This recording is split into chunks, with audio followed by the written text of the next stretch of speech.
How did you start to become a DJ?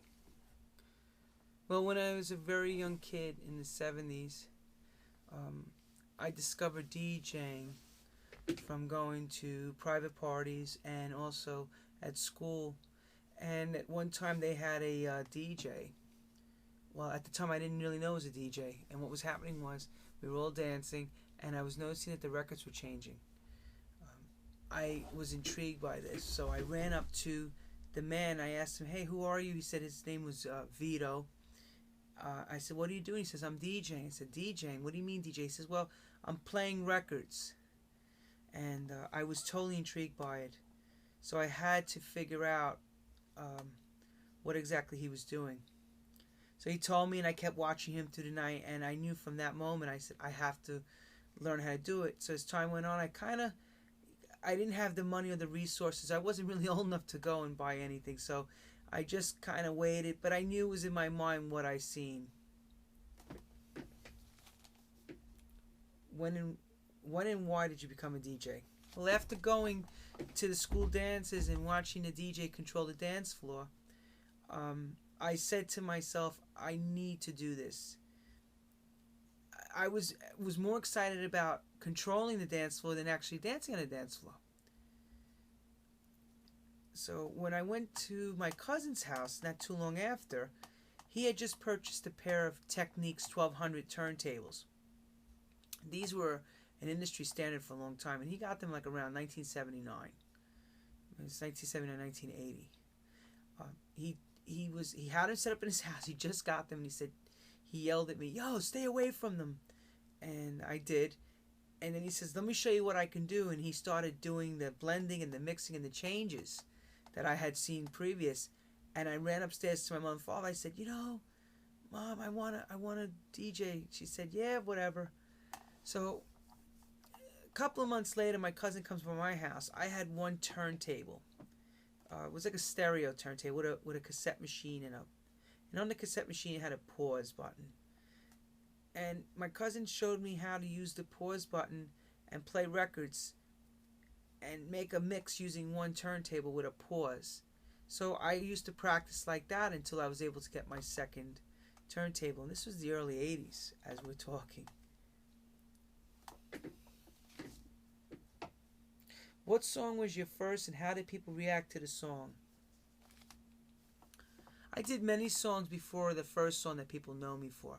The first song that I really became known as a name producer was a song on Strictly Rhythm called Higher by Butch Quick. This song came about at the time I was working with another partner. His name was Michael Panastro. He was a good friend of Butch Quick. He used to DJ in a club in Long Island, and Butch used to sing. So Mike had said to me, "Lenny, we need to bring in Butch. He's a great singer. I used to be able to hear him over the speakers. We have to get him." So we brought him in the studio and we wrote the song. As we finished mixing it, I got it to Tony Humphries, and Tony Humphries at the time played it on 98.7 KISS, and people went crazy. The same week I gave it to Kenny Carpenter on BLS, and he played it. And these are on New York radio stations. I dropped it off at Gladys Pizarro's office. At the time, she was working in Strictly in those days. She called me during Christmas week.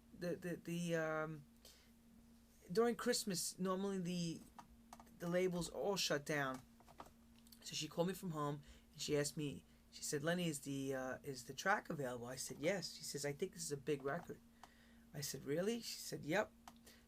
Come and see me as soon as Christmas is over and we'll do the contract." Well, I did the contract, and the record became a huge success in the club scene, internationally as well. So right after that, as I was traveling, people really got to know Lenny Fontana, the Butch Quick Hire song, and then I just kept going from there. Is there a difference of the musical style of different countries? Yes, there is definitely different styles due to ethnicity. Middle Eastern music would be Middle Eastern, country would be categorized more American, R&B is categorized also is American. So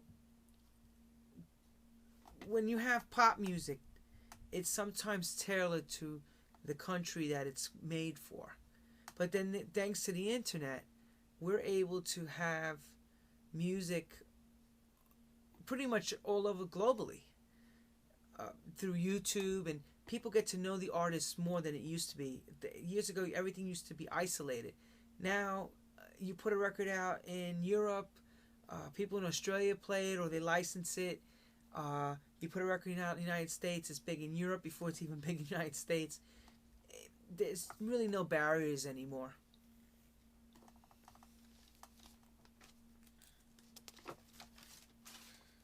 What is the difference of a DJ to a regular musician?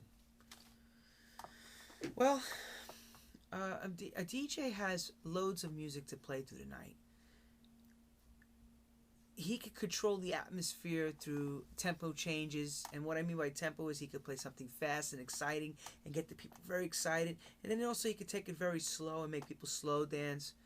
A musician would need to have a band behind him to actually be able to be compared to a DJ, so that when they play their sets, it sounds live and it's big sounding. But nowadays, I'm finding that the bands are also learning how to mix the sets like the DJ. They're not stopping; they're just continuously keep going from one song into another, and people are really enjoying it. They're finding it that the band is somewhat kind of copying the way the DJ plays. I had a couple friends in some bands tell me that they were making it that they were doing part of the band was already playing the next song and the other part of the band was playing the old song, so it was like sound like a mix happening, which was pretty cool. So there's a big difference between the DJ and the musician. You know, a DJ can play a whole night of different music, and the musician has to have that band. How does a corporation of DJ and musician look like when they work together? Well, we've seen that on hip-hop. You'll have the DJ behind the singers or the rappers, and he'll be doing his scratching. A lot of times they'll now have a drummer on board playing, and maybe a guitar player with the DJ. If the DJ is really good, he knows how to complement the band to play beats that will keep the band sounding tight and make the band play even harder. The DJ should not be the star. It should be more about the vocalist, the front person singing and really getting excited over the whole thing that's going on from the band and the DJ. So when you see it, it should be that the DJ is complimenting the band, not trying to be the star.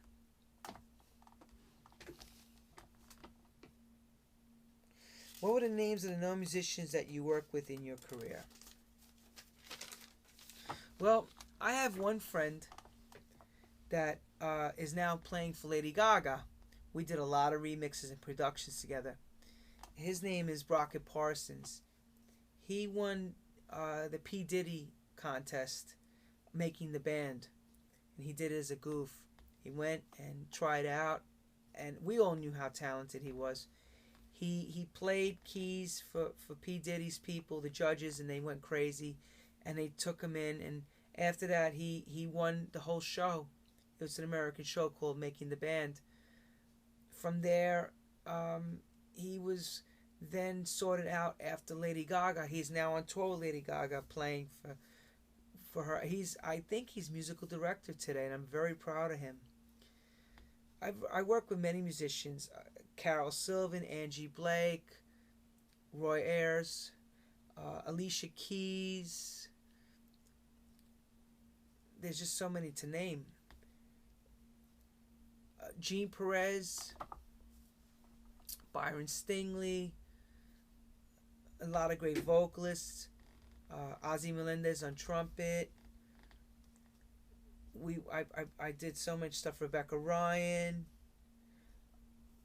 I worked with Dwayne Harden. We did Powerhouse together. That was a big hit in England. So I mean I have so much rich history to share in dance music. If you need to look me up, you could see me on www.lennyfontana.com.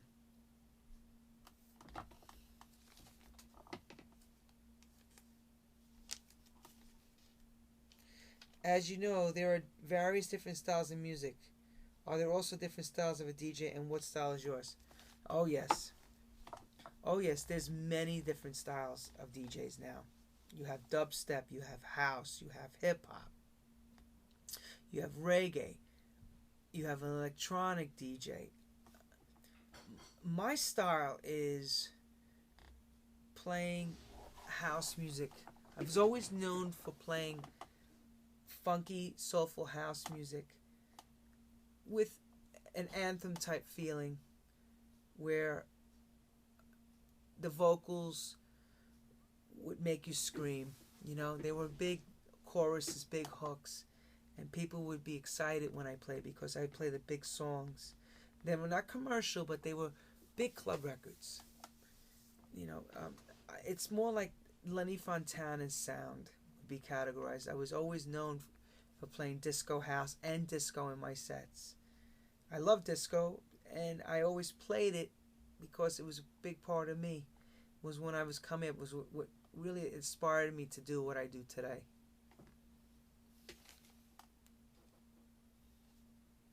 Do DJs make a statement towards the youth population, or is it only for having a nice time? Oh, I think DJs definitely make a statement. A lot of DJs have now become pop stars. David Guetta is definitely what I would categorize as a pop star DJ. He's been able to produce records that has made people really know his name now as an artist. And I see the young kids are mimicking what they're seeing from these DJs. They want to be superstar DJs now. I think you still have to work hard, but the youth, to me, enjoys seeing us perform because they can relate to it now because it's a very computer type of generation. They, the way we do music now is all computer based. It's been that way for a long time. So people who are very computer savvy appreciate hearing computer style dance music. What some of us are trying to do is trying to make it sound a little bit less computerized, more real. So, you know, you have Nintendo made a game about it being a DJ. There's a lot of things in today's society and with the kids that they really want to be DJs. They look at this as not just an occupation, but as a chance to become a star.